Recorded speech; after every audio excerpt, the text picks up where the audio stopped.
Bonsoir, bonsoir à toutes et à tous. Quel plaisir de vous accueillir pour ce nouveau numéro de Microscope sur votre chaîne El Mararebiya. Merci pour votre fidélité et encore une fois, merci pour les images que vous nous envoyez, que vous postez sur les réseaux sociaux. Ce sont ces images qui aujourd'hui font l'information en Algérie, mais pas que, à travers le monde. Et on connaît la situation aujourd'hui dans le pays. En Algérie, c'est important de diffuser toutes ces images et merci à tous les internautes qui prennent aussi le risque de s'exprimer, de diffuser, car aujourd'hui l'expression en Algérie est bien évidemment très touchée avec encore aujourd'hui des arrestations. Et on reviendra aussi tout à l'heure notamment sur l'ARAV, qui est donc l'autorité de l'audiovisuel algérienne, qui a demandé, a incité les médias à éviter de diffuser certaines images pour ne pas créer de panique, notamment autour de la Covid. On essaiera de comprendre qu'est-ce que c'est que c'est. Que veut dire cette incitation, notamment avec nos invités, bien évidemment au nom de la direction et de la rédaction. On ne peut pas ne pas commencer cette émission à chaque fois en rendant hommage et en ayant une pensée à toutes les personnes qui ont perdu la vie maintenant depuis plusieurs semaines à cause de cette pandémie qui est la Covid-19, mais pas que, aussi à cause de cette mauvaise gestion du régime, du pouvoir algérien depuis maintenant plusieurs décennies. On va y revenir avec nos invités. Une pensée aux familles aussi qui sont très touchées, à toutes les personnes qui sont atteintes, qui sont contaminées par ce virus et à toutes les personnes du corps médical en Algérie. Place à nos invités dans quelques instants. Je vous faisais hier une introduction en vous disant tout simplement qu'il y a maintenant 2 ans et demi, cette pandémie a touché le monde entier avec des dizaines et des centaines de milliers de contaminés, mais aussi des centaines de milliers de décès dans le monde entier, à la différence que plusieurs nations se sont préparées déjà depuis plus de 2 ans, 2 ans et demi maintenant, à l'inverse de l'Algérie, notamment avec des annonces, du déni, du mensonge. On va en écouter quelques-unes dans quelques instants, notamment le chef de l'État, Abdelmadjid Tebboune, qui nous dit que le système de santé en Algérie est le meilleur d'Afrique, ou encore le ministre de la Santé, M. Ben Bouzid, qui nous dit qu'il y a assez de lits, qu'il y a rarement, voire aucun pays dans le monde entier qui est capable de gérer la situation comme pourrait la gérer l'Algérie. Et on en voit malheureusement le constat négatif, le désespoir et la douleur que vit aujourd'hui le peuple algérien. Place à nos invités, le titre de l'émission, Algérie. On l'a compris maintenant, on va revenir sur cet élan de solidarité en Algérie. C'est certainement la seule solution et unique solution pour vaincre la Covid-19. Avec nous, via le Canada, il est avec nous encore ce soir, économiste, militant politique, Hassan Moussi, bonsoir. Bonsoir Chavan, bonsoir à tous les Algériens, là où ils sont. Merci infiniment d'être avec nous, Hassan Moussi, militant politique. On va revenir aussi sur l'élan de solidarité et la mobilisation qu'il y a au Canada maintenant depuis plusieurs semaines sur cette pandémie, mais pas que, aussi au niveau du Hirak, de cette révolution, de ce mouvement pacifique.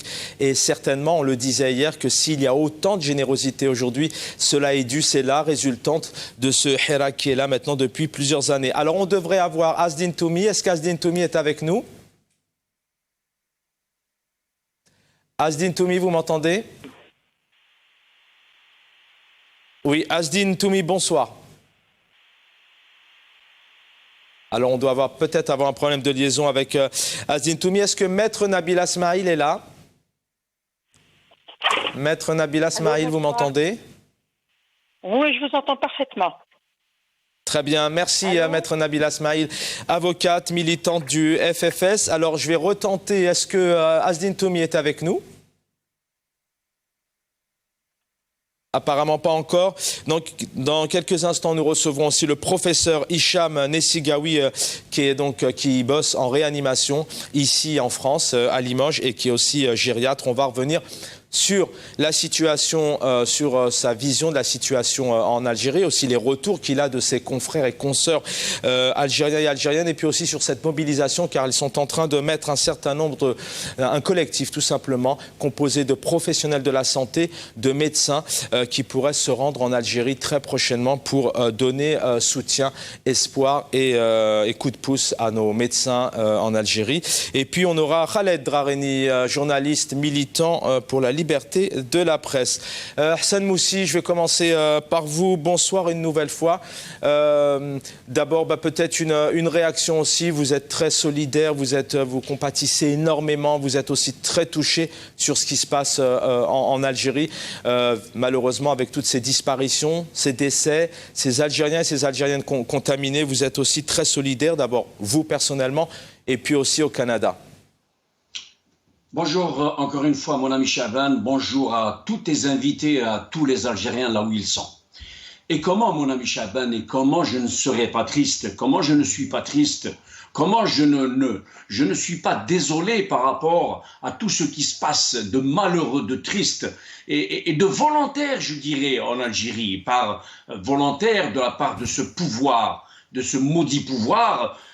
Mais avant de rentrer, de répondre, de faire un petit tableau, mon ami Chaban, j'aimerais présenter d'abord mes condoléances à toutes les familles des personnes décédées en Algérie. Et pas plus loin que ce matin, pas plus loin qu'aujourd'hui, j'ai appris le décès de 3 membres, un de ma propre famille et 2 des familles voisinantes de Mchedala, à l'hôpital de Mchedala. Je leur présente mes condoléances les plus attristées. Et je dis courage à leurs enfants. Il s'agit de la famille Moussi, la famille Zegan et la famille Feddad, qui chacune d'elles a perdu un des siens.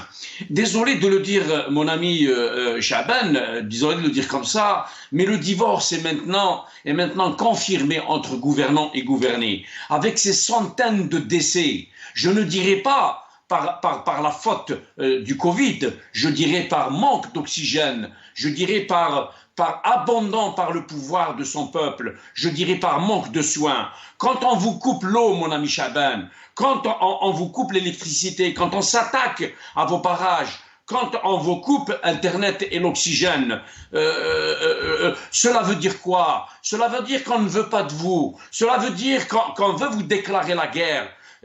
Nous avons un pouvoir toxique, un pouvoir anarchique, un pouvoir prodigue, je dis, qui ne se sent heureux, mon ami Chaban, que dans la répression, la confrontation, excusez-moi de m'emporter, que dans la confrontation, que dans le bâclage, que dans le mépris de son peuple et le chaos. Ajoutez encore une fois, je ne peux pas l'oublier, ajoutez à cet article 31 par lequel ce pouvoir a bricolé la Constitution, voulant tuer même nos militaires et faire plaisir à ses commanditaires. Comment ne pas être triste, mon ami Jamal, quand on sait que vous venez de nous passer une de ces phrases où il disait notre système de santé est le meilleur en Afrique et dans le monde arabe. Moi, je lui dirais, ce sont plutôt nos dépenses en milliards et en dinars qui sont pour le réseau de la santé, qui sont belles, premières en Afrique et dans le monde arabe. Je poserai une question pertinente à Tebboune. Où sont passés nos milliards de dollars dépensés dans le secteur de la santé? Bien qu'on aurait pu dépenser beaucoup plus, mais déjà ce qu'ils avaient dépensé, eux, est énormissime. 550 milliards de dinars dépensés en 2019. 550 milliards, mon ami Chaban, dépensés en 2020. Et ils trouvent le plaisir, ce gouvernement, ce pouvoir, il trouve un malin plaisir de baisser l'enveloppe pour 2021, elle, qui était de 550, je dirais, dépenses milliards de dinars en 2019 et 2020, 550, il trouve un malin plaisir de baisser l'enveloppe à 400 milliards de dinars pour l'exercice 2021. C'est triste, mon ami Chaban. Maintenant, je crois que tellement je me suis emporté, Chaban, rappelez-moi votre question, s'il vous plaît. Je vais revenir vers vous, mais c'est normal et tous nos invités commencent par ce cri aussi et puis cette colère face à ce pouvoir. Mais je vais revenir vers vous. Je voulais qu'on commence cette émission en rendant hommage, en évoquant cet élan de générosité. Et dans une deuxième partie d'émission, on reviendra bien évidemment sur la responsabilité du pouvoir aujourd'hui, avec son irresponsabilité, son absence totale quant à la gestion. On va recevoir tout de suite alors Asdine Toumi. Je crois qu'on a retrouvé Asdine Toumi. Bonsoir Asdine. Bonsoir mon ami Chaban, bonsoir à tous tes invités, bonsoir à tous les téléspectateurs. Merci pour votre invitation. C'est moi qui vous remercie, militant politique Asdin Toumi. Merci d'être là. Maître Nabila Smaïl, je vais revenir vers vous, avocate militante du FFS. Encore un clin d'œil, un coup de chapeau à tous les corps de profession, notamment en Algérie et dans le juridique, comme les avocats et les avocates. Maître Nabila Smaïl, d'abord, en tant que citoyenne, en tant qu'Algérienne, est-ce que vous pourriez nous parler, alors on ne vit pas, nous, en Algérie, mais est-ce que vous pourriez nous décrire la situation aujourd'hui du pays, ce que vivent, même si malheureusement on le voit par les images? Écoutez, je ne sais pas. D'abord, bonsoir à tout le monde. Et je vous parle. Je ne dirais pas que je suis en colère, mais je dirais que je suis scandalisée parce que être en colère, ça peut ternir nos pensées et ça peut ne pas nous rendre efficaces. Ce qu'il y a, c'est que vous l'aviez très bien dit tout à l'heure en parlant de cette rupture définitive entre le pouvoir et le peuple. Il y a un divorce consommé. Ce qui est dramatique, c'est qu'on ne sait pas. Est-ce qu'on devrait parler des médecins? Est-ce qu'on doit parler des malades? Est-ce qu'on doit parler de la situation globale? Est-ce qu'on doit parler des craintes et du manque des moyens? Moi, je commencerai d'abord à présenter mes condoléances à toutes les familles qui ont perdu les leurs, qui ont perdu leurs proches. J'en connais des centaines, ne serait-ce qu'ici à Tizi Ouzou. Et la semaine dernière, le fameux mercredi noir, nous avons perdu beaucoup de nos amis, de nos connaissances. Il y a eu la mort de beaucoup d'avocats. Donc, je ne peux pas ne pas être meurtrie par une telle tragédie, parce que c'est pas une tragédie qui est due au Covid uniquement, c'est une tragédie qui est due au manque d'oxygène. Donc, quand on a commencé à crier, il faut ordonner une enquête, il faut avoir la vérité sur les raisons de ce manque. Les gens vous disent que non, c'est le nombre de malades, c'est l'afflux de malades. Mais quand vous entendez les médecins, quand vous entendez les spécialistes de la santé vous dire que les tuyauteries n'ont pas été entretenues depuis des années, vous dire qu'il n'y a pas eu de prévision, quand ils vous disent que quand on est dans une période de pandémie qui dure depuis 2 ans, on n'a pas le droit de ne pas prévenir, on n'a pas le droit de ne pas se préparer, parce que nous ne vivons pas seuls, nous vivons dans une conjoncture mondiale. Nous savons tous qu'il y a une première vague, deuxième vague, troisième vague. Personne n'a dit, eux, ils pensaient qu'en fermant les frontières, ça veut dire qu'ils ont épargné aux Algériens une troisième vague où ils ont épargné cette tragédie. Or, c'est faux parce que personne ne sait le variant Delta d'où est-ce qu'il est rentré. Personne ne dit d'où est-ce qu'il est venu, alors que beaucoup ont parlé du retour des ouvriers hindous qui travaillaient dans un chantier à Tipaza. Et c'est de là qu'a commencé la contamination. Donc, quand des Algériens sont privés de rentrer chez eux et que des ouvriers de pays qui ont connu ce variant rentrent, ça, c'est pas normal. Nous exigeons des réponses. Or, nous n'avons pas de réponse. Nous avons des mensonges. On nous vend, en gros, un marché de mensonges à travers les médias publics que nous payons avec nos impôts. On vous dit non, la situation n'est pas alarmante. La situation là,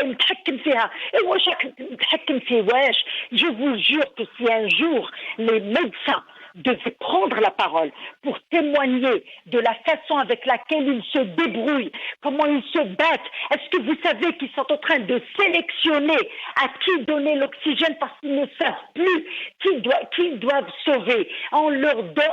Je ne peux même pas parler à leur place, parce que les pauvres, quand ils commencent à nous parler, ils sont dans une détresse totale, parce qu'il n'y a pas de moyens. Mettons qu'il y ait des médecins qui vont venir d'ailleurs pour porter main forte aux médecins en Algérie. Ce n'est pas la compétence on ne parle pas de la compétence des médecins. Nous avons peut-être les meilleurs médecins au monde parce qu'on les a appris, on les a jetés dans une situation vide, une situation désastreuse, et on leur a appris un seul mot: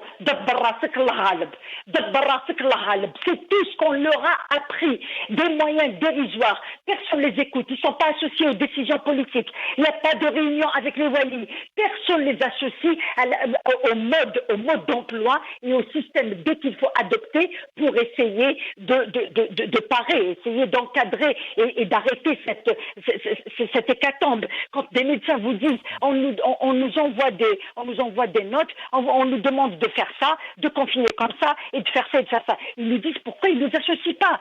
C'est nous qui devions leur dire comment il faut travailler, quel est le plan d'urgence qu'il faut entreprendre, comment il faut préserver l'oxygène, quel genre d'oxygène qu'il faut avoir. Maintenant, on est en train de tout le monde est devenu spécialiste en médecine, sauf les médecins. Les médecins, on les a trop occupés à sauver des vies et pas à planifier. Le problème de ce système, c'est qu'il n'a jamais planifié, sauf la répression des libertés. La seule planification de ce pouvoir, c'est comment réprimer les libertés, comment tuer le projet démocratique en Algérie. Donc le manque de vision, le manque de planification, le manque d'anticipation, 2 ans durant, 2 ans, toute l'humanité se préparait avec les moyens, la science, la recherche à parer à ce virus, mais 2 ans durant, le système en Algérie a préparé comment réprimer le Hirak.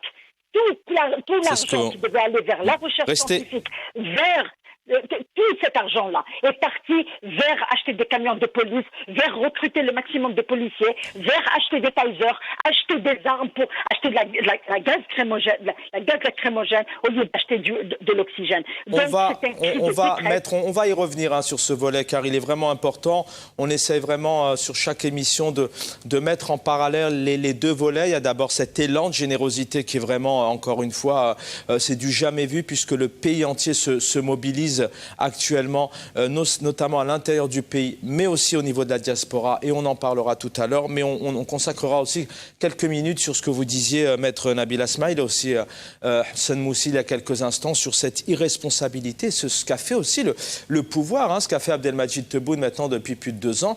Il n'y a aucun moyen qui ont été mis en place. On va donner la parole à Asdine Toumi, et juste derrière, je vous passerai ces images où vous verrez qu'on ne raconte pas de bêtises, qu'Abdelmadjid Tebboune avait dit clairement d'abord que le système de santé était le meilleur en Afrique, qu'il était prêt, que aussi il avait annoncé que la Covid prendrait fin en avril 2020. C'était d'ailleurs le seul chef d'État au monde entier, le seul personnage à pouvoir dire qu'une pandémie allait se terminer, puisqu'en général, malheureusement, on ne sait jamais réellement quand elle se termine. Et puis on écoutera aussi le ministre de la Santé nous expliquer c'était le seul pays qui pouvait faire face à cette pandémie dans le monde. Asdine Toumi, rebonsoir. Rebonsoir, cher ami. Merci d'être avec nous, Asdine Toumi, militant politique. D'abord, je pense que vous allez commencer, comme vous me le disiez tout à l'heure, peut-être en rendant hommage à tous les disparus, à ce personnel de santé, aux familles aussi qui sont touchées. Et puis peut-être un mot sur cet élan de générosité aussi que l'Algérie vit. Et vous aurez, je vous garantis, par la suite aussi le temps de parler du système et de la responsabilité d'Abdelmadjid Tebboune et ses équipes maintenant depuis plus de 2 ans.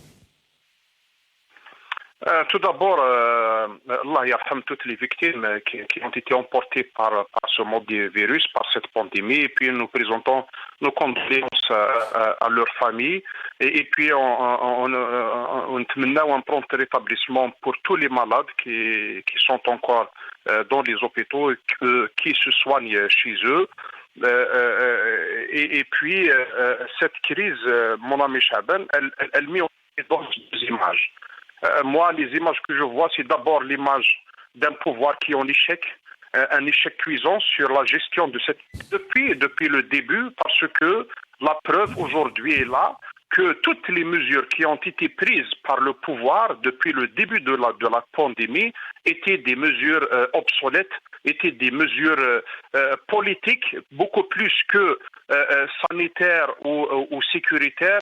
C'était beaucoup plus pour dire que nous sommes en train de faire face à la crise. D'ailleurs, les premiers mots du chef de l'État par rapport à la crise, c'est dire que donc dès le début, le pouvoir n'avait que cette option, c'est-à-dire espérer que la vague n'arrivera jamais avec cette ampleur, celle que nous vivons aujourd'hui. Ça, c'est la première image. La deuxième image, c'est vrai, c'est l'image de cet élan de solidarité des Algériens à travers le monde, ici à l'intérieur du pays et puis tout ailleurs, en France, au Canada, aux États-Unis, en Belgique, dans tous les pays du monde, les Algériens sont en train de créer une image extraordinaire à leurs habitudes. C'était les images du Hirak, de l'unité du peuple algérien, de la solidarité du peuple algérien et de cette confiance en soi.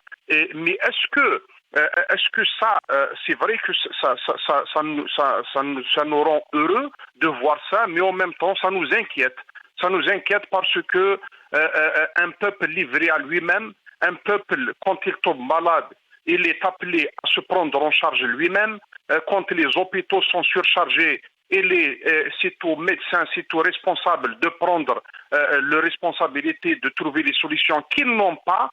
Parce que, rappelons-le, que même les hôpitaux, ils ne peuvent pas fonctionner sans moyens. On a un corps médical extraordinaire. On a un corps médical qui est un corps constitué de médecins algériens, d'infirmiers algériens, de soignants algériens. Il ne faut pas oublier ça. Ils sont en train de faire le maximum. Ils ont payé le prix cher de leur vie. Combien de médecins, de professeurs, des sommités, des savants éminents qui sont partis parce qu'ils étaient en contact des malades, parce qu'ils étaient là, ils ont pris leurs responsabilités. Donc aujourd'hui, le pouvoir, les institutions de l'État n'ont pas pris leurs responsabilités. D'abord, parce qu'ils n'ont pas élaboré un vrai plan pour faire face à une vague pareille.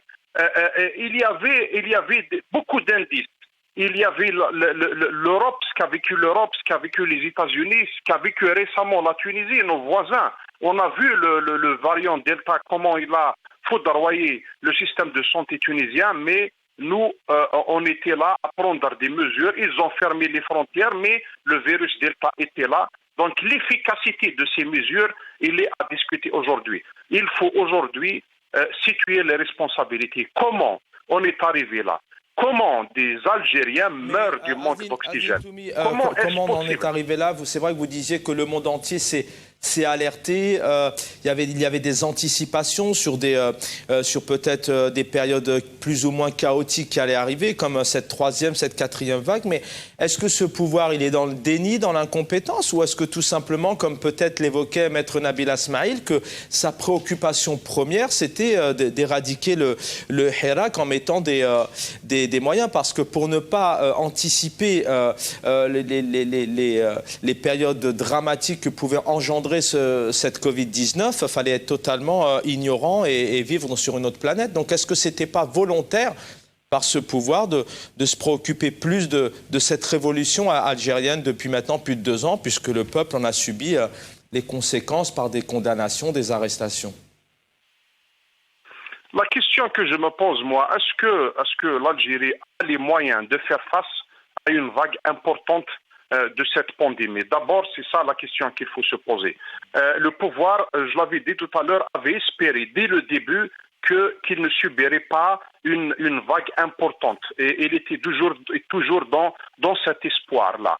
Malheureusement, la vague est arrivée. Le pouvoir, il a failli sur 2 plans. D'abord, au moment où il fallait mettre une stratégie sur le terrain et avoir un plan, si au cas où une vague pareille diffère sur nous, comment on va faire face avec la logistique qu'il faut dans les réseaux de distribution de l'oxygène, la production de l'oxygène, les lits de réanimation, le matériel, les respirateurs, etc. Tout ça.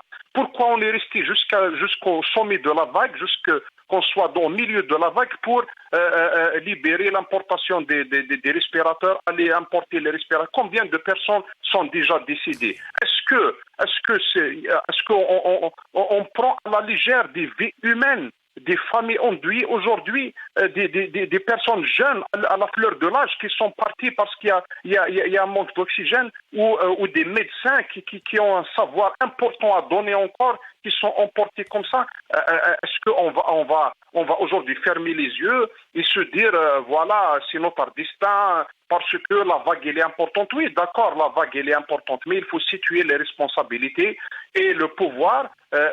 C'est vrai qu'au moment où il fallait élaborer des stratégies, au moment où il faut réfléchir à l'avenir, le pouvoir il était occupé à pourchasser des militants, à pourchasser des hommes politiques, à traîner en justice des militants et des hirakistes et toutes les personnes qui étaient en relation avec le Hirak. Aujourd'hui, il faut situer les responsabilités, je vais le répéter encore une fois, parce qu'il y a mort de personnes, beaucoup d'Algériens, et c'est inacceptable que des Algériens meurent d'un manque d'oxygène. C'est vrai que le Covid, il tue, ça c'est une réalité, et parmi les conséquences de cette maladie, c'est des complications respiratoires, etc. Mais est-ce qu'aujourd'hui, s'il y avait une meilleure prise en charge, la question que je me pose moi-même, à laquelle il y aura des réponses plus tard certainement, les médecins ils finiront par révéler tout ce qui s'est passé dans les hôpitaux. Est-ce qu'avec une meilleure prise en charge, on aurait évité des morts et combien et où se situent les responsabilités? Il nous... Restez avec nous, Asdine Toumi, effectivement. Peut-être viendra le jour où ces responsables politiques seront entendus. Et je vous rappelle aussi que dans certains pays en Occident, comme en France par exemple, les ministres, les responsables sont entendus par les autorités, par le Parlement, car ils doivent bien évidemment répondre quand il y a des affaires de santé, ou notamment sur l'affaire Benalla, pour ceux qui l'ont suivi il y a quelques mois en France par exemple. Avant de retrouver nos invités, je vous propose de revenir sur ces images. On est en mars 2020, vous allez voir que nous avons un ministre de la Santé qui est plutôt optimiste avec le système de santé, le système politique, le système de gestion en général en Algérie. Il dit clairement que c'est l'un des seuls pays au monde qui est capable de gérer cette situation. Et on a aussi un chef de l'État, Abdelmadjid Tebboune, qui nous dit tout simplement que le système de santé est le meilleur d'Afrique, et puis qui nous dit aussi que, par exemple, que la pandémie va se terminer dans quelques jours. On est déjà en mars 2020. Aucun pays dans le monde, aucun pays, je dis bien, ne peut vous assurer qu'il sera en mesure de faire face à un nombre indéterminé. Nous n'avions que 200 lits de réanimation, nous en avons plus de 400. أكثر من 2500 سرير خاص بالإنعاش، ويمكن رفع العدد عند الاقتضاء إلى 6000 سرير وتوفير 5000 أجهزة تنفس اصطناعية. أكثر من 2500 سرير خاص بالإنعاش، ويمكن رفع العدد عند الاقتضاء إلى 6000 سرير. Nous n'avions que 200 lits de réanimation, nous en avons plus de 400. أنا قلت ونزيد نكرر ونأكد أن النظام المنظومة الصحية نتاعنا أحسن منظومة في المغرب العربي وفي إفريقيا، حب من حب وكره من كره. Alors on voit ici un ministre de la Santé qui nous parle de 200, ensuite 400, un chef de l'État qui nous parle d'autres chiffres. Donc là, vous l'avez vu, il y a déjà un manque de concordance. Et puis un chef de l'État qui nous dit devant les caméras du monde entier que l'Algérie a le système de santé le mieux en Afrique, par exemple. Hassan Moussi, sur ce que vous venez d'entendre, vous le disiez tout à l'heure, vous avez cette passion en vous, vous étiez très animé. Est-ce que réellement ces personnes-là, à un moment donné, pourront et devront, selon vous, répondre de leurs responsabilités quant à cette mauvaise gestion? On parle aujourd'hui énormément de l'oxygène, mais on peut rappeler aussi aux personnes qui nous regardent et qui ne sont pas spécialement spécialistes de l'Algérie ou qui ne connaissent pas le pays, qu'il y a énormément de problèmes dans le système de santé aujourd'hui en Algérie, indépendamment de cette pandémie. Certaines, par exemple, perdent la vie pour un rhume ou lorsque des mamans donnent naissance à un futur événement. Hassan Moussi. Oui, Chaban, je vous ai écouté et j'ai compris votre question qui est pertinente. D'abord, ils sont en train de nous lancer des discours contradictoires. Entre ce que dit le ministre, ce que dit le président, il n'y a aucune concordance et il n'y a aucune vérité. Ça, c'est un. Secondo, selon les médecins, nous ne sommes pas médecins, selon les médecins, nous n'avons pas plus de 160 lits de réanimation dans tous les hôpitaux algériens. Si M. Tebboune considère qu'un lit simple est un lit de réanimation, il se gourre, qu'il se questionne dans quel lit il s'est retrouvé, si réellement il était en Allemagne. Ça, il n'y a que lui et Dieu qui le savait.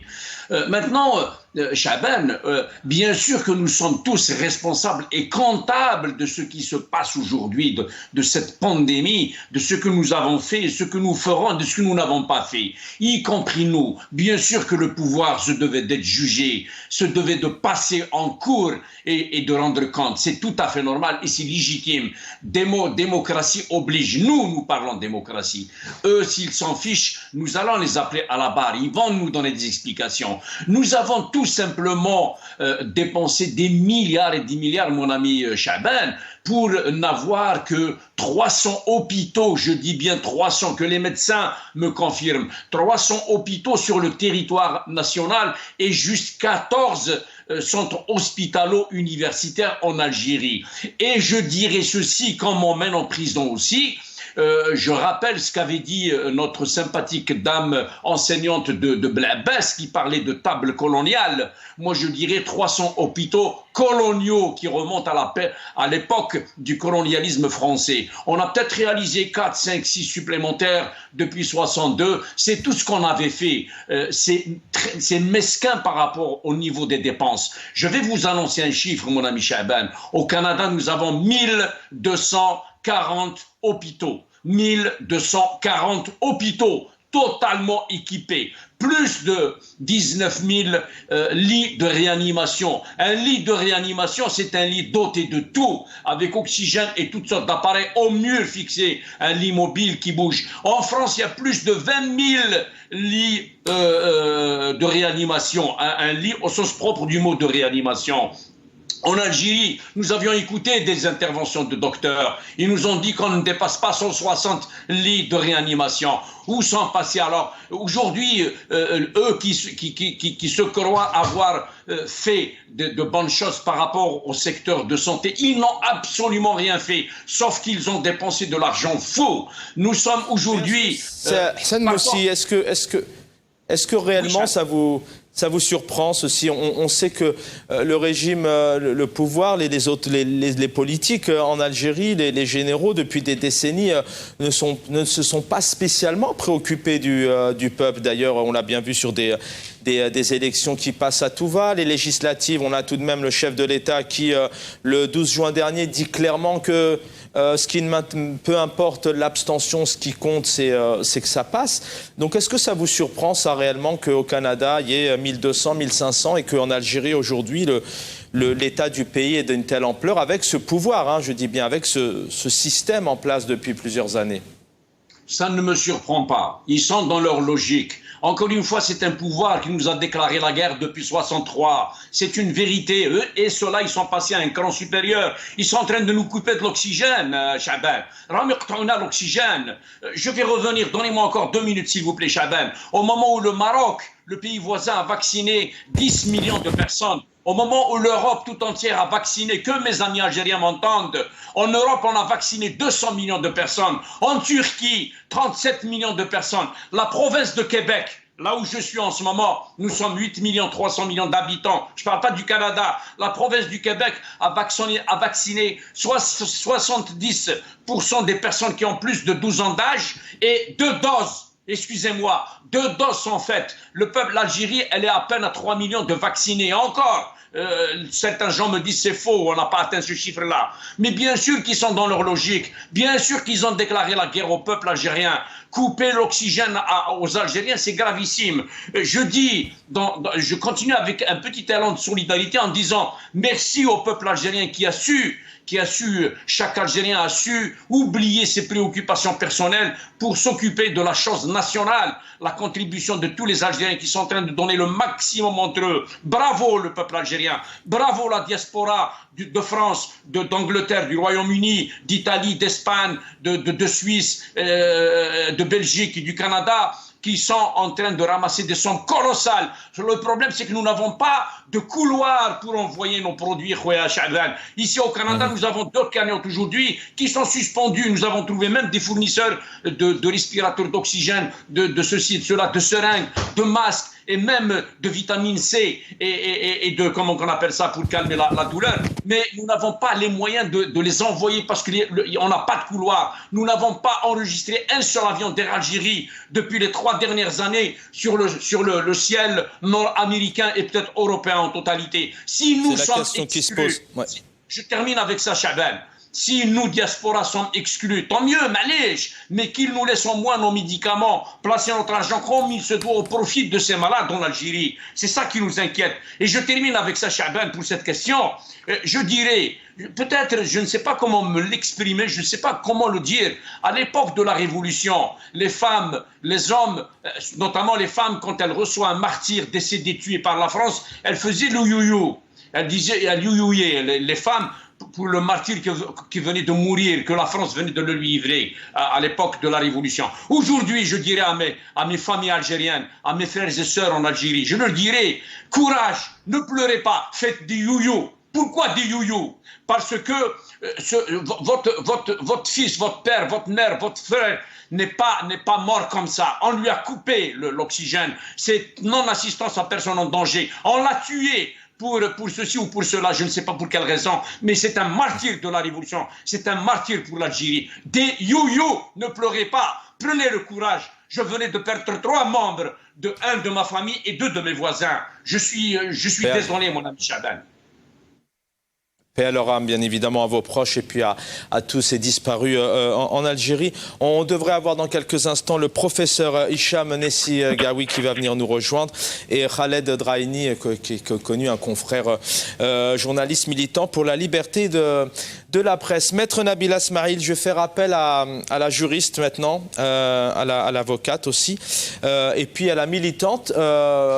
Première question d'abord sur cette question de responsabilité. Honnêtement, est-ce qu'on pourrait espérer un jour que le ministre de la Santé, par exemple, soit entendu serait-ce que par ce Parlement qui vient d'être élu, pour ne pas dire nommé, mais élu le 12 juin dernier? Est-ce qu'on pourrait espérer qu'à un moment donné, il réponde de ses responsabilités? Et puis une réaction aussi que je vais vous demander à tous les trois.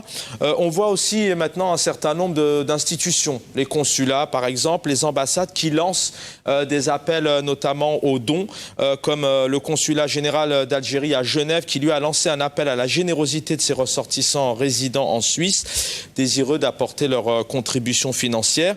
Et le consulat notamment s'engage à mettre en place dans les jours qui viennent un compte bancaire. Alors, est-ce que selon vous, sur cette deuxième question, ce n'est pas quelque part un peu de la récupération?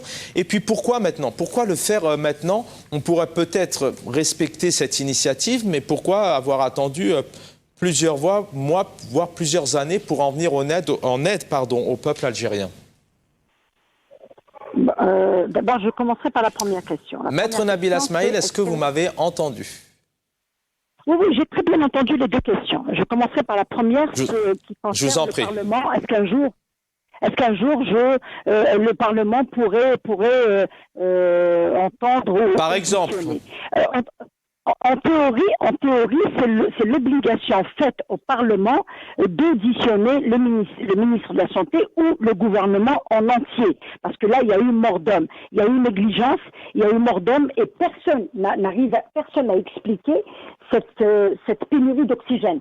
Personne n'a pris la parole pour expliquer pourquoi les Algériens sont morts parce qu'ils n'ont pas été alimentés en oxygène. Et la deuxième question que tout le monde se pose, c'est pourquoi il y a eu des pénuries, des coupures d'électricité dans les alentours des hôpitaux, chose qui a causé à Bournay plus de 26 morts, à Tlemcen plus de 12 morts. Donc, toutes ces questions-là, c'est le rôle politique de tout député qui se respecte et qui est considéré comme étant le représentant du peuple. Or, tout le monde... On les entend. Excusez-moi, Nabila Smaïl, maître, vous gardez la parole.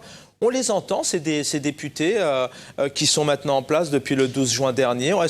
Qu'est-ce qu'ils s'expriment alors au niveau des médias, on ne les voit pas, sur les réseaux sociaux non plus, mais est-ce que au pays, en Algérie, est-ce que certains sont révoltés, s'expriment, critiquent ou pas?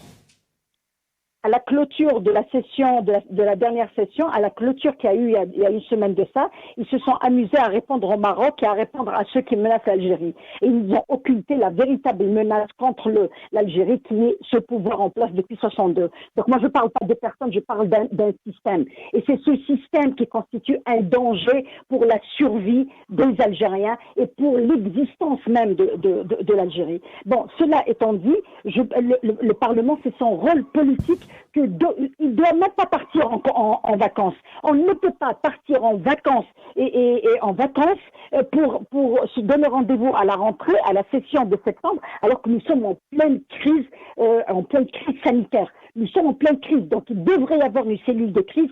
Toutes les institutions de l'État devraient avoir une cellule de crise qui est ouverte pour avoir les bilans, pour dépêcher les plans, pour dépêcher les secours. Nous sommes en guerre contre un virus et contre un État qui n'a pas préparé de quoi affronter ce virus. Et ajouter à ça, moi j'insiste sur le fait que tous les médecins parlent d'oxygène, ils ne parlent pas de décès à cause du Covid. Ça, j'insiste sur ça parce que Delta a fait son passage en France, il n'a pas fait autant de morts. Il y a des complications, mais il n'y a pas eu mort à cause d'un manque d'oxygène. Ça, c'est la première question. La deuxième question, vous me dites la responsabilité. Oui, il y a une responsabilité de l'État. Il faudra que je vous rappelle le séisme de 2003, quand il y a eu autant de morts à Boumadès, il y a eu une enquête qui a été diligentée par le parquet général pour enquêter sur les malversations dans les construction des cités où il y a eu le plus de morts. Donc, dans ce genre de situation, quand il y a autant de morts en une semaine, une enquête est tout de suite diligentée par les pouvoirs publics quand nous sommes dans un état de droit. Parce que moi, je vous donne ce qu'il y a en théorie et tout le monde connaît ce qu'il y a en réalité. Il n'y a rien. Ils ne peuvent pas diligenter une enquête parce qu'ils savent pertinemment que ceux qui ont les responsabilités ne sont pas compétents, qu'il n'y a pas de plan de prévision. Il n'y a pas de concertation entre les médecins et les administrateurs. Vous savez, c'est un pays où chacun gère là où il est comme si c'était à lui. La notion de l'institution publique est complètement occultée. La notion sbetar ta doula, elle est occultée. Sbetar ta'ou. Donc il gère comme il veut et quand vous l'interpellez, ils vous disent on m'a pas demandé, j'ai demandé, on m'a pas répondu, j'ai fait mes rapports, on m'a pas répondu, donc tout le monde se cache derrière le fait qu'il ait fait des rapports. Moi, en tant qu'avocat, vous allez me dire que peut-être la comparaison n'est pas de mise, mais si j'étais responsable et que devant une telle situation, je n'arrive pas à stopper, je n'arrive pas à gérer, je démissionne et je dis pourquoi j'ai démissionné. Je dis parce que j'ai appelé, il m'a pas répondu, j'ai déposé des demandes, on m'a pas répondu, j'ai dénoncé, on m'a pas répondu. Vous savez qu'il y a des médecins qu'on a menacés de ne plus faire de vidéos au risque de se voir licenciés. Des médecins, parce que vous savez que j'ai eu un médecin au téléphone, sa mère est hospitalisée, elle est hospitalisée au CHU de Tizi-Ouzou. Il y a eu une coupure d'oxygène qui a duré 3 heures. Vous savez ce qu'ils ont fait les gardes malades. Alors c'est le seul pays au monde où les malades Covid ont des gardes malades. Vous imaginez ce que ça donne comme conséquence. Il peut sortir, il va contaminer tout le monde, lui-même il sera contaminé. C'est vraiment du n'importe quoi. Mais ils sont obligés de rester auprès de leurs parents parce que le personnel est complètement dépassé. Complètement, on ne peut pas les condamner. Vous savez ce qu'elle m'a dit, elle est médecin elle-même, elle est médecin, elle me dit, pour que ma mère ne panique pas, parce qu'il y a eu coupure d'oxygène, j'ai pris l'éventail et j'ai commencé à lui donner de l'air. Elle va penser et tous les gardes malades ont commencé à faire la même chose avec leurs malades parce qu'avec l'air qu'ils recevaient dans leur tête c'était de l'oxygène. Est-ce que vous vous imaginez à quel point l'Algérien est confronté à des situations inhumaines, des situations scandaleuses et des situations où tout le monde doit être questionné? Parce que moi je n'incrimine pas les directeurs d'hôpitaux, je n'incrimine pas les médecins, je ne peux même pas en parler parce que les médecins sont complètement dépassés. C'est le corps qui a payé le tribut le plus cher et c'est les derniers qu'on consulte. C'est les derniers qu'on consulte. Moi, j'ai vu des professeurs qui ont instauré des règles protocolaires contre le Covid. On les a pointés du doigt en leur disant avec qui se prend pour qui. Il se prend pour qui? Pourquoi il a fait toutes ces règles dans son service? Et c'est peut-être le seul service qui n'a pas eu de mort parce qu'ils étaient rigides. Ils ont suivi les règles protocolaires et ils ont été respectueux. Et on vous dit, c'est la population qui n'a pas écouté, la population n'a pas fait attention, les marchés, les fêtes. Mais c'est normal quand il y a une rupture de confiance entre le gouverné et le gouverneur. Mais c'est tout à fait normal. Quand la télé vous dit que c'est dangereux, mais c'est normal que je dis c'est pas vrai. Quand tout le peuple est convaincu qu'ils ont dramatisé pour arrêter le Hirak. Mais c'est tout à fait normal que le Jazairi, il est fier de nature. Il y a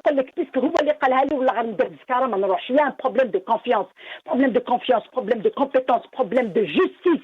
Il n'y a pas d'état de droit. Parce que dans n'importe quel état, quand il y a autant de morts dans un seul hôpital, une seule wilaya, une enquête est automatiquement ouverte. Maintenant, vous allez me dire, ce consul de Suisse qui lance un appel, mais c'est tout à fait normal, c'est comme Mme Benhbilis.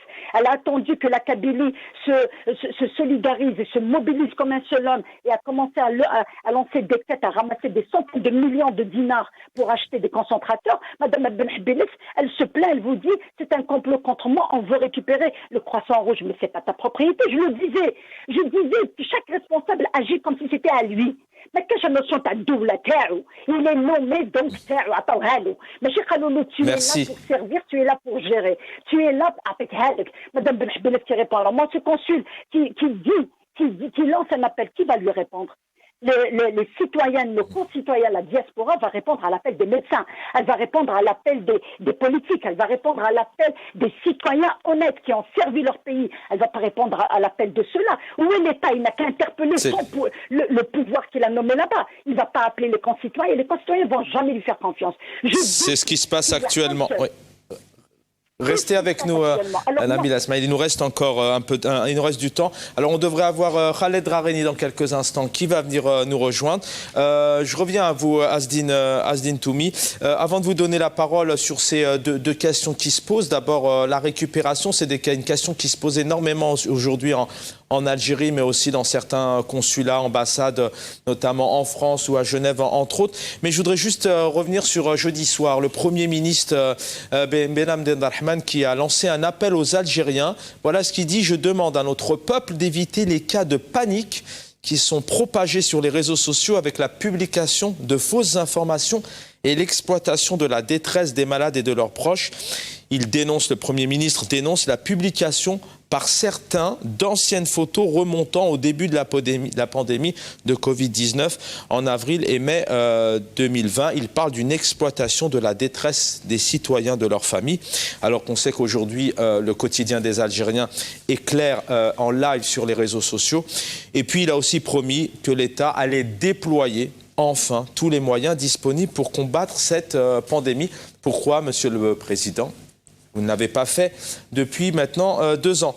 Asdine Toumi, une réaction sur ce qu'on vient d'échanger, puis notamment ces 2 points sur la responsabilité, par exemple, devant le Parlement, la récupération aussi de certains consulats, par exemple, et puis cette question d'ailleurs que je poserai aussi juste derrière à Nabil Asmaïl et à Hassan Moussi, comme ça c'est fait. Est-ce que le pouvoir, avec cet élan de solidarité aujourd'hui, est-ce qu'il n'est pas encore en échec face à un peuple qui, coûte que coûte, l'ignore totalement, mais s'organise, se consolide ensemble pour s'autogérer et avancer dans cette belle Algérie qu'il aime tant? D'abord, je commencerai par la responsabilité des uns et des autres devant le Parlement. Moi, je reste convaincu que ce Parlement ne représente pas le peuple algérien. Au moins, et s'il est représentatif de quelque chose, il représente le pouvoir ou le système. Donc, la responsabilité, elle est d'abord devant Dieu, et puis devant le peuple algérien et devant l'histoire. La sentence, elle sera populaire et il n'y a pas plus important que la sentence du peuple vis-à-vis des responsables. Maintenant, revenons à cette histoire de panique. Le peuple algérien, il ne vit pas la crise du Covid sur les réseaux. Il la vit sur le terrain. Quand vous avez un parent, vous avez un voisin, vous avez un ami et qui est en souffrance, et on voit dans les cimetières combien il y a d'enterrements chaque jour, et on voit les amis, les membres de la famille, comment ils meurent, dans quelles conditions ils meurent là, dans les hôpitaux. Et on voit comment les camions d'oxygène sont attendus dans les hôpitaux comme je ne sais quel miracle. Quand un camion il arrive, on voit le soulagement de la population. Et voilà comment voulez-vous que ce peuple réagisse? Un peuple qui on a voulu le pouvoir, le système de la gestion de ce pays a voulu que le citoyen algérien est réduit à attendre une bouffée d'oxygène, à attendre l'arrivée de l'oxygène dans les hôpitaux, à attendre de l'eau dans les robinets, à attendre le pain dans la boulangerie, à attendre l'arrivée du lait, le sachet de lait devant le magasin du coin, etc. Et comment voulez-vous que ce peuple réagisse? Automatiquement, aujourd'hui, ce décalage il est en train d'augmenter. Le peuple, les aspirations du peuple, les attentes du peuple, elles sont d'un côté, et puis on voit un système qui est complètement à côté de la plaque. Surtout, il a échoué, et l'échec est devenu chronique dans ce système, et on voit comment il échoue à chaque fois dans tout ce qu'il entreprend. Et c'est l'échec derrière, que ce soit la crise sanitaire ou la crise politique. Donc j'enchaîne sur la dernière question. Donc c'est pour ça que le peuple n'a pas attendu les réactions des pouvoirs publics, n'a pas attendu les réactions du système. Il a pris les devants, et il a pris ses responsabilités en commençant à ramasser de l'argent, à faire des quêtes un peu partout, et créer cet élan de solidarité extraordinaire pour que le pouvoir... Oui, puis ce peuple, peut-être que le peuple algérien, il a peut-être aussi crainte que lorsqu'il y ait des institutions où les autorités commencent à engranger des dons et de l'argent, que ça ne parte pas là où ça doit partir, c'est-à-dire aux bénéficiaires, notamment aux malades, à leurs familles et aux hôpitaux. Et le peuple, il a perdu confiance en la gestion, et il sait très bien que énormément, des milliers et des milliers et des milliers de milliards de dollars ont été corrompus et dilapidés. Il y a cette question de confiance aussi qui se pose. Totalement. Il y a un manque de confiance important et qui ne date pas d'aujourd'hui. Pourquoi? Parce que la politique du système, c'est un tissu de mensonges, c'est de la propagande. C'est quand vous voyez le chef de l'État qui dit que nous avons le meilleur système de santé en Afrique, et quelques mois après, quand il tombe malade, il prend l'avion pour aller se soigner ailleurs, lui-même il apporte un démenti. Donc toutes ces contradictions dans la gestion de la crise par rapport au nombre de lits, comme l'a dit Hassan, le lit de réanimation, c'est pas un matelas et un lit. Le lit de réanimation, il y a du matériel, il y a un respirateur, il y a tout un tas de matériel qui va avec. Et dans les pays qui se respectent, quand ils font l'inventaire, ou quand ils donnent les chiffres, c'est des chiffres. Chez nous, malheureusement, le peuple algérien a perdu confiance dans les chiffres, et c'est parce que les chiffres ils sont politisés, et les chiffres ils sont soumis à je ne sais quelle logique du pouvoir. Même le nombre d'habitants, le nombre d'Algériens, personne n'a le vrai chiffre combien on est algérien, et combien on a d'habitations, et combien on distribue je ne sais quoi, par rapport aux réserves d'eau, on ne sait pas, et par rapport au malade, le nombre de tests positifs du Covid, par rapport... On ne sait pas. Donc les chiffres, il y a toujours cette problématique qui se pose en Algérie. Les Algériens n'ont pas confiance dans tout ce que présente le pouvoir. Et de plus en plus, le pouvoir, au lieu d'aller à la rencontre du peuple, aller rassurer le peuple, aller au devant, et pour mettre les moyens, pour se donner les moyens, et mettre les moyens sur le terrain pour se refaire au moins comme ça une réputation, bien au contraire. Donc, à chaque fois, il crie à la manipulation, il crie au mensonge, il crie à la main étrangère, il crie... Donc nous sommes dans ces deux images, et c'est pour ça que malheureusement, c'est insuffisant cet élan de solidarité, même s'il est là, même si on le salue, on remercie, on salue toutes les personnes qui ont contribué à cette solidarité à travers les hommes d'affaires, ou les citoyens, ou la diaspora, etc. Ça reste insuffisant. Notre combat dans ce pays, il est long. est difficile. L'Algérie, même si maintenant cette vague, il y aura d'autres vagues. Il y aura d'autres vagues économiques, il y aura d'autres vagues sociales, il y aura d'autres vagues. Il n'y a pas que la vague sanitaire. Donc, pour que l'Algérie guérisse de cet handicap qu'elle traîne depuis des décennies, il faut qu'elle se débarrasse de ce système qui est un système générateur de crise. Ce système lui-même, c'est lui qui génère les crises. Il est d'abord la crise majeure dans ce pays parce qu'il détient le pouvoir depuis des décennies. Il ne laisse pas le peuple algérien s'imposer et avoir la parole et reprendre les choses en main. Mais au-delà, il génère des crises, il génère des tensions. Mais notre message d'espoir, mon cher ami, c'est que le peuple algérien tirera des leçons de cette crise. Des leçons importantes, comme la crise sécuritaire des années 90 ou d'autres crises qu'a vécu le peuple algérien. Il sortira renforcé et vainqueur parce que ça sera de l'expérience. Il ne faut pas qu'on soit traumatisé par ces expériences. C'est des expériences de laquelle il faut tirer des leçons pour aller de l'avant. Merci Azdine Toumi. Restez avec nous, il nous reste encore un peu de temps avec nos invités. Nous rejoint un confrère, Khaled Rareni. Bonsoir Khaled. Bonsoir. Khaled Rareni, journaliste qu'on ne présente plus de renom et militant pour la liberté de la presse. Peut-être un mot, Khaled, en tant que journaliste, en tant qu'Algérien, un mot sur la situation sanitaire en Algérie. Comment vivent aujourd'hui les Algériens? Quels sont leurs quotidiens? Oui, le système de santé en Algérie souffre. Nos médecins qui sont en première ligne, ils souffrent encore plus que lors du mois de mars 2020. Et vous savez, Nazim Baya, le fondateur d'Al-Manshar, l'a si bien dit, quelle que soit la solidarité qui s'organise, elle ne peut pas remplacer un système de santé. Le système de santé en Algérie, qui doit, je vous le rappeler, est le meilleur d'Afrique et du monde arabe, a montré ses limites. Et ça, c'était tout à fait normal et tout à fait prévisible.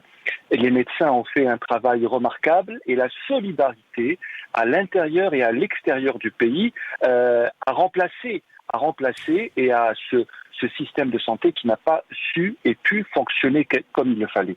Et moi, je veux rendre hommage aujourd'hui d'abord à notre diaspora qui a fait un travail exceptionnel, à Marwan Msaktar et à bien d'autres qui ont fait récolter des centaines de milliers d'euros pour les Algériens, qui ont envoyé du matériel, qui ont envoyé de l'oxygène, etc. Et je veux rendre hommage aussi à la solidarité ici entre Algériens qui se fait tous les jours, en partie et surtout grâce aux réseaux sociaux et au travail remarquable qui se fait sur les réseaux sociaux pour obtenir de l'oxygène, des places d'hôpital, etc. Nous avons encore prouvé que nous étions un grand peuple qui savait ce qu'est le sens du mot solidarité et qu'il faut se débrouiller seul sans compter sur l'État et sur les autorités qui ont été encore une fois défaillantes. Alors, vous faites bien de le rappeler, hein, de Marwan Mselkher, qui a lancé, il est étudiant en médecine, il a lancé une campagne donc de dons le 20 juillet dernier. Il pensait tout simplement récupérer 2500, 3000 euros et aujourd'hui, grâce au collectif, il n'est pas seul, hein, bien évidemment. Aujourd'hui, on est à plus de 600 000 euros, mais il n'y a pas que cette collecte. Vous le disiez, Khaled Rareni, il y en a aujourd'hui des dizaines à travers le monde. Une deuxième question, Khaled Rareni. Comment se positionne aujourd'hui le chef de l'État en Algérie, son ministre de la Santé? Est-ce qu'ils s'expriment? Est-ce qu'ils ont une position particulière? Est-ce que selon vous, qui êtes aussi qui êtes journaliste sur le terrain, est-ce qu'ils se bougent, comme on dit dans le jargon? Moi, je ne saurais répondre à votre question puisque beaucoup de gens effectivement se posent des questions sur l'inaction et l'immobilisme des autorités. Les autorités ont décidé, comme vous le savez, la semaine dernière, d'apporter des changements, de nouvelles mesures, comme le confinement qui a été abaissé de 23h à 20h. Certains ont jugé cette mesure tardive. L'important, c'est qu'elle est là. Et ce qu'on regrette, c'est l'absence de réactivité des autorités. Le fondateur de Radio M, Hassan Ravi, disait la semaine dernière que les autorités avaient bien agi en mars 2020. Elles étaient assez rapides pour le confinement, pour la fermeture des écoles, etc. Mais qu'elles l'étaient beaucoup moins maintenant. Pourquoi? Je ne saurais répondre à cette question. Concernant le ministre de la Santé, bon, il fait ce qu'il peut, hein. il n'est pas à lui seul responsable de la défaillance du système de santé en Algérie. Les médecins en Algérie, ça fait des années qu'ils appellent à la réforme de ce système. Ça fait des années qu'ils crient à la détresse. Les médecins algériens ne sont pas en détresse que maintenant. Ils subissent, je dirais même avant les malades, la détresse du système de santé en Algérie. Et aujourd'hui, la crise du Covid-19 a encore montré que ce système atteint ses limites. Lorsque vous voyez les images attristantes de l'hôpital de Empaya à Alger, ou les images de Constantine, de Bilda, de Sétif, où les gens se battent pour les bouteilles d'oxygène, vous voyez encore une fois ici le courage des médecins qui essayent eux-mêmes de se procurer de l'oxygène, des places d'hôpital pour sauver les malades. Les médecins algériens aujourd'hui ne sont pas en train de gérer la crise, ils sont en train de sauver des vies et ils le font de leur propre cœur. Et c'est à eux qu'il faut rendre hommage aujourd'hui et je pense que les Algériens et que l'Algérie se souviendra longtemps, très longtemps, du sacrifice et du courage de notre corps médical. Dernière question avant de vous libérer. Je sais que vous êtes pris de Khaled Rareni. Selon vous, qu'est-ce que l'autorité algérienne de l'audiovisuel, il y a 48 heures, donc c'est l'APS qui l'a diffusé, qui est l'ARAV précisément, donc a incité notamment les médias à éviter de se concentrer excessivement sur les nouvelles négatives dans leur couverture de la crise sanitaire au moment où l'Algérie connaît cette flambée, s'acquitter de leur mission envers les téléspectateurs en évitant de se concentrer, je vous le disais, sur les nouvelles négatives. Selon vous, qu'est-ce que ça veut dire? C'est sans être médisant, c'est quoi? Cacher l'information, c'est essayer de remettre un climat apaisé? C'est ne pas montrer la réalité? Vous savez, l'ARAV est l'organisme le plus insignifiant de l'histoire de la République algérienne depuis notre indépendance en 1962. C'est une autorité qui est considérée comme une coquille vide, qui n'a aucune autorité. Elle a à sa tête un homme qui obéit au doigt et à l'œil à ce qu'on lui dit de faire et de dire. C'est une autorité qui n'est absolument pas là pour réguler l'audiovisuel en Algérie, mais pour décider ce qui doit être dit ou ne pas être dit, ou montré ou ne pas être montré. Ça, c'est clair et net, on le sait depuis longtemps. Nous n'avons jamais vu l'ARAV interpeller le NTV, par exemple, sur le fait qu'on a essayé de salir l'Akhdar Bolga. On n'a jamais vu l'ARAV interpeller le NTV pour avoir montré des images des scènes d'horreur de la décennie noire en Algérie, alors que c'est interdit par la loi, dois-je vous le rappeler. Donc, moi, je n'en veux vraiment pas à l'autorité ni à son président, parce qu'il fait ce qu'on lui demande de faire, et notamment le ministère de la Communication et les autres ministères de souveraineté, certainement en Algérie.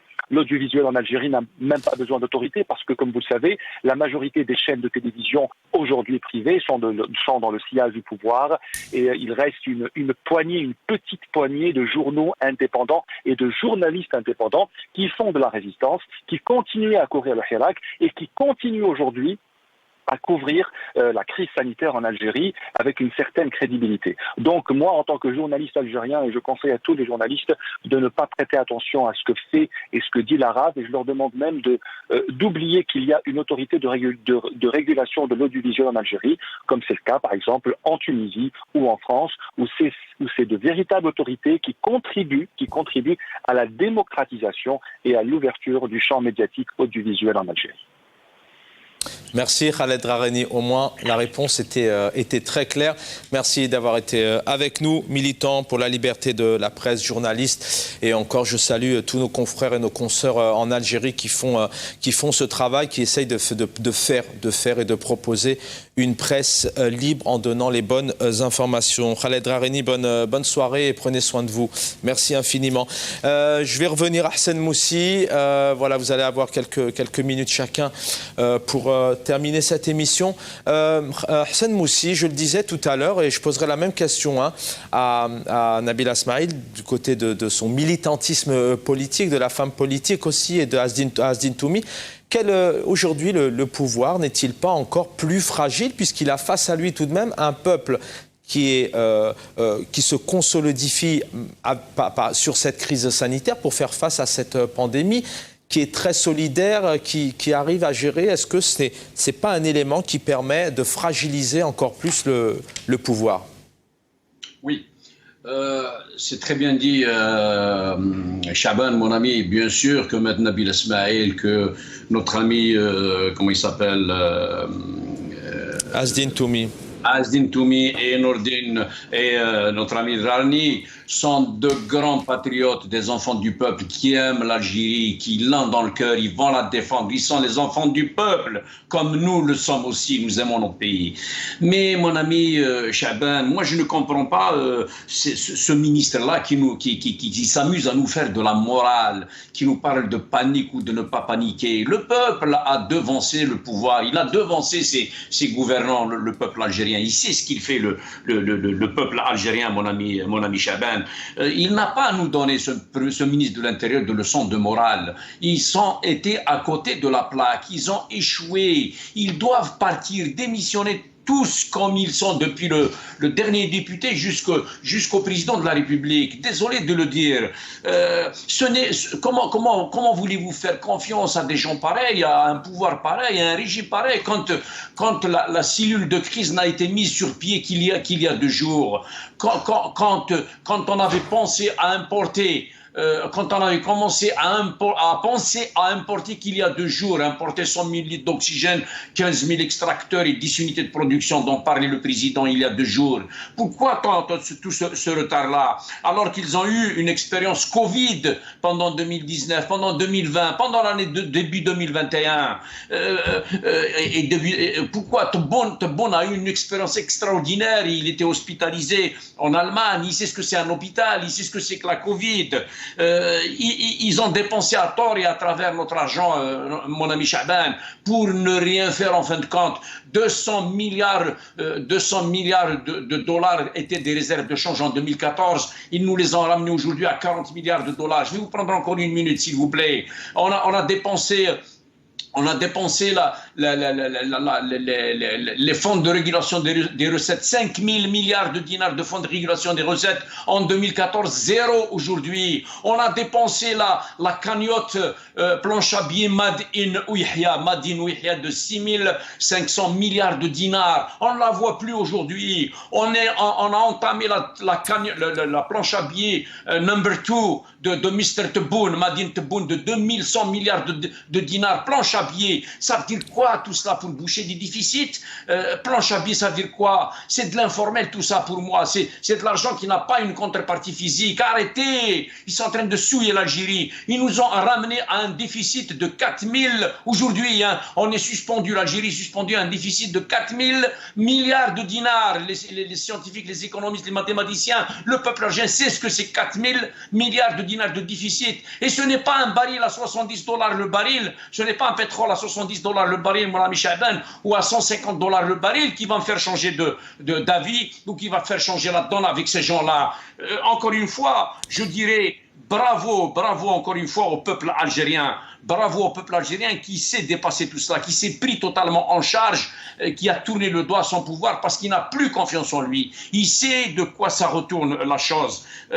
Bravo à ce peuple algérien parce qu'il sait que son pouvoir, comme l'a si bien dit Azdine Toumi tout à l'heure, le pouvoir algérien, comme l'a si bien dit Azdine Toumi, que j'admire, et n'est fait que de promesses, que de fausses promesses, que de discours prometteurs, que de propagande inutile, que de discours contradictoires, mon ami Chaban. Donc, je crois qu'aujourd'hui, on est suffisamment armés, vive le peuple, continuons, tenons bon la route, et encore une fois, c'est nous, le peuple, qui disons à nous-mêmes, ne paniquons pas. C'est mauvais de paniquer, contrôlons-nous, entrez dans nous, et la diaspora est là pour le peuple algérien. Merci beaucoup. Merci Hassan Moussi, merci d'avoir été avec nous. Vous pouvez bien évidemment rester pour les dernières petites minutes. Nabil Asmaïl, je vous avais aussi quelques temps pour vous exprimer. Alors je parlais de ce pouvoir qui se fragilise de plus en plus parce qu'il a face à lui son peuple qui lui répond d'une manière claire. On est là, on est solidaire, on se débrouille, on ne se préoccupe pas et on n'a plus confiance du tout en vous. Donc selon vous, est-ce qu'il se fragilise encore plus? Et puis quelques mots de fin aussi avant de vous quitter. Il se fragilise pas, il disparaît. Il est en train de disparaître parce que maintenant le peuple, tous les Algériens, tous ceux que je rencontre tous les jours, à travers les réseaux sociaux, à travers les coups de téléphone, à travers les rencontres, quand on a la chance de se rencontrer maintenant, parce que tout le monde essaye de contribuer à arrêter cette propagation de la maladie. Donc, tout le monde est en train, c'est uni autour d'une seule idée et une seule conclusion. C'est que ce pouvoir n'est là que pour réprimer. Et c'est ça qui est extraordinaire. Avec cette crise, la solidarité que ça a provoquée, et cette solidarité qui est innée, attention, elle ne date pas d'hier ou de la semaine dernière. C'est une solidarité qui est innée. N'oublions pas comment est-ce que le peuple s'est solidarisé pendant les événements, les inondations de Babloued, comment il s'est solidarisé pendant le séisme qui a frappé Boumerdès en 2003. Cette solidarité, elle est innée. Ce peuple n'a pas quelqu'un pour le comprendre. Il n'a pas quelqu'un pour lui donner l'espace qu'il faut pour qu'il fasse des miracles, qu'il fasse des merveilles. Le pouvoir a appris au peuple à se détester, c'est tout. Il lui a pas appris à construire grâce à cette solidarité. Donc ce peuple, ce pouvoir est très isolé parce que quand on vous fait sortir une benhbillet pour essayer de relancer la solidarité ou un consul ou essayer de donner des conseils à travers les médias publics pour dire qu'il ne faut pas paniquer, mais moi je panique parce qu'ils sont encore là. Je panique pas devant la maladie, je panique parce qu'ils sont encore là. Et ils sont encore là en train de nous mentir. Et c'est ça qui me fait, c'est la seule chose qui me dérange, c'est que ce pouvoir continue dans le déni, à gérer un pays comme l'Algérie qui n'arrive pas à fournir de l'oxygène à ses malades. Et à cette occasion, je ne peux pas ne pas profiter de l'occasion pour rendre un grand hommage à ce grand monsieur qui a décerné la chronique cette semaine, c'est Hadj Lounis Hamitouche, le patron du groupe de Souman, qui vient d'alimenter quand même. La Soumane vient d'alimenter plus de 7 hôpitaux. Il vient d'acheter plus de 7 hôpitaux. D'ailleurs, il vient de clôturer l'opération et il a donné le nombre d'hôpitaux qu'il a. Ce n'est pas un coup de pub. Ce n'est pas un coup de pub, c'est un monsieur qui a pris ses responsabilités et qui sait que la première mission de tout à chacun, c'est de contribuer à sauver la vie humaine. Le reste viendra après. Ça, c'est la première chose. La deuxième chose, je ne peux pas ne pas parler de l'état des détenus d'opinion.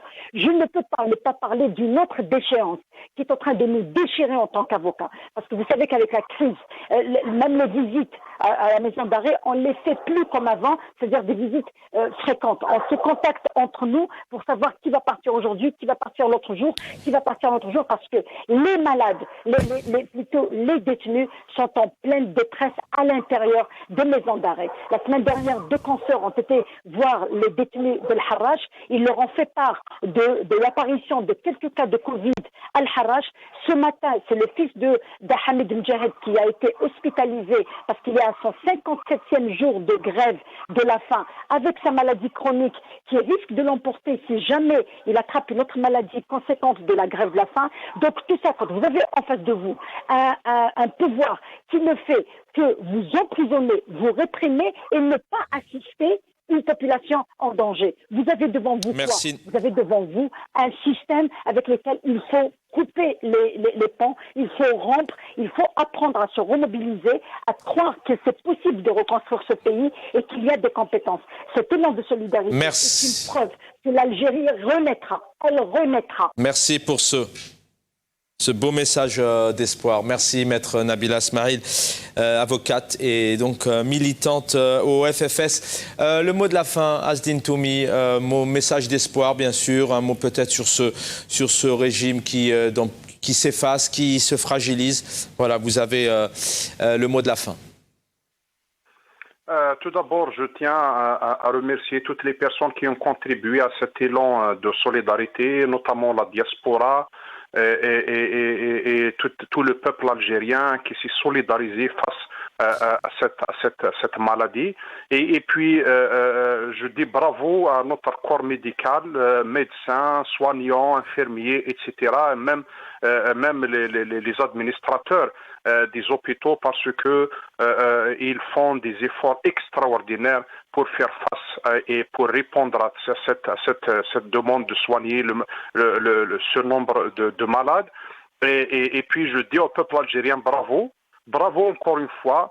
le peuple algérien est du bon côté de l'histoire. Le peuple algérien avait raison quand il s'est soulevé contre ce système en 2019 et contre lequel il continue à manifester son rejet et son refus.